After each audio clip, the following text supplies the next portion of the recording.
Une petite histoire de guerre, chapitre 22.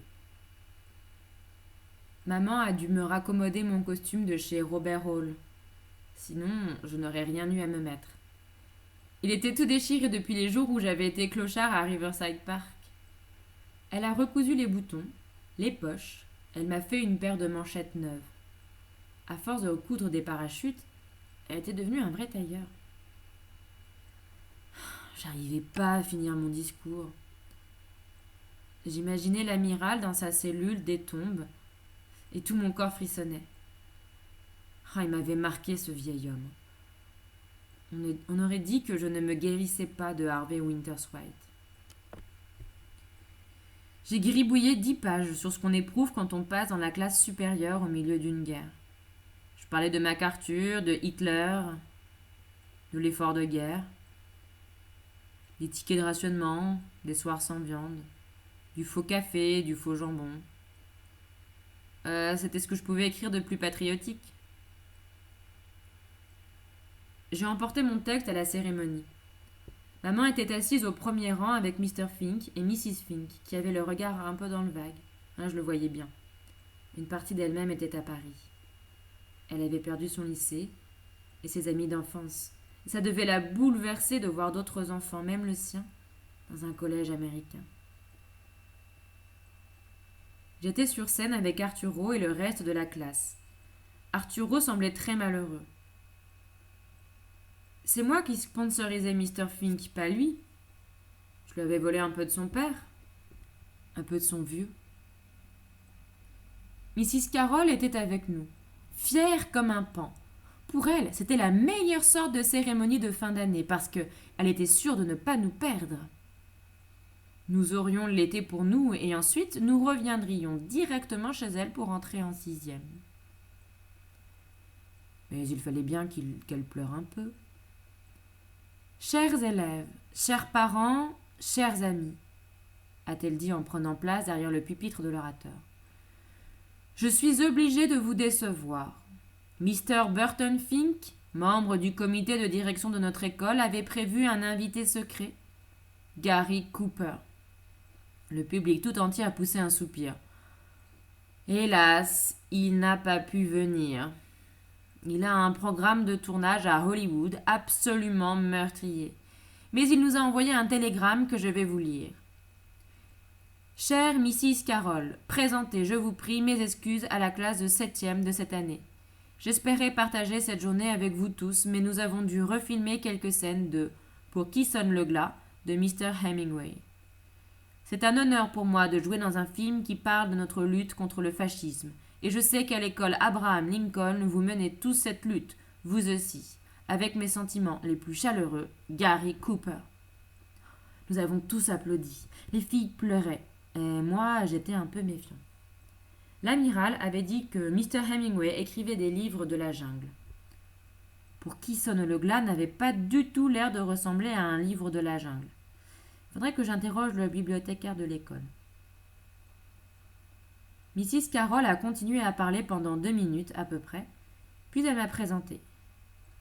Notre meilleur élève de l'année est cette fois quelqu'un qui sort de l'ordinaire. C'est un auteur qui a déjà été publié.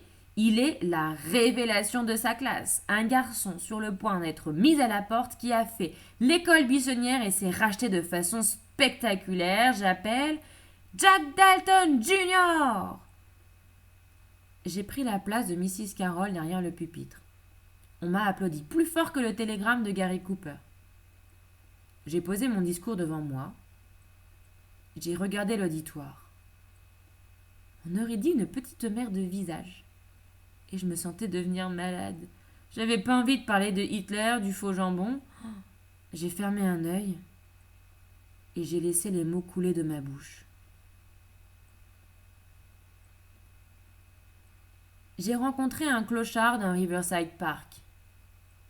C'est bien plus un voleur qu'un patriote. Harvey Winterswhite. Et j'ai parlé du fils du laitier qui avait pris la route, une route faite de traverses de chemin de fer. Il n'a même pas pu garder son vrai nom. Au début, l'auditoire s'est agité. Ça m'était égal. J'avais une histoire à raconter.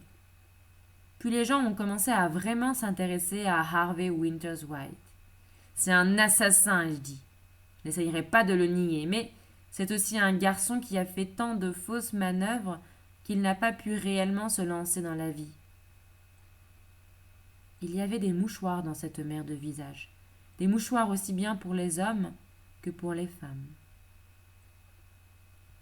Il a essayé de me voler ma dot, le prix que j'ai reçu grâce à Mr. Fink, mais je ne serais pas ici en tant que meilleur élève de l'année s'il n'y avait pas eu Harvey Winters White.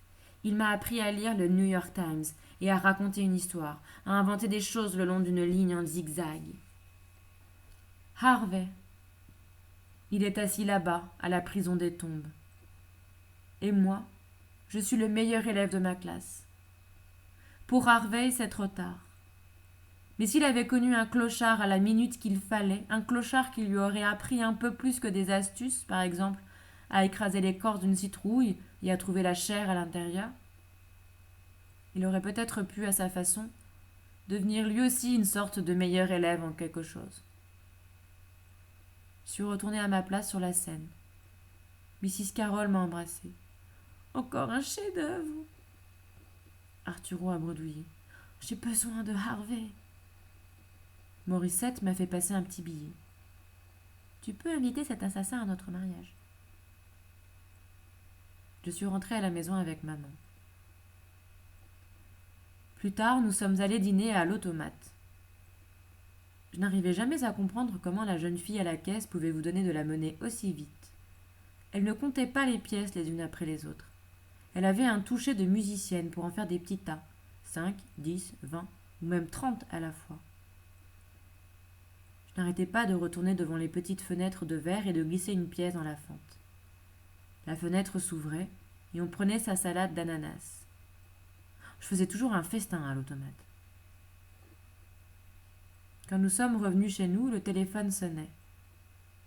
J'ai décroché. J'ai dit « Coco, comment vas-tu »